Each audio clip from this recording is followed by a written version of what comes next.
Losing your iPhone or suspecting theft can be a digital nightmare, especially when your Apple Pay is active.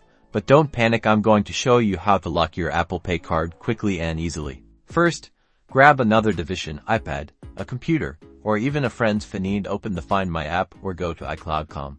Sign in using your Apple ID and password, the same one associated with your Apple Pay. This is crucial to access your linked devices. Once signed in, locate your missing iPhone, iPad, or Apple Watch from the list of devices. Click on it.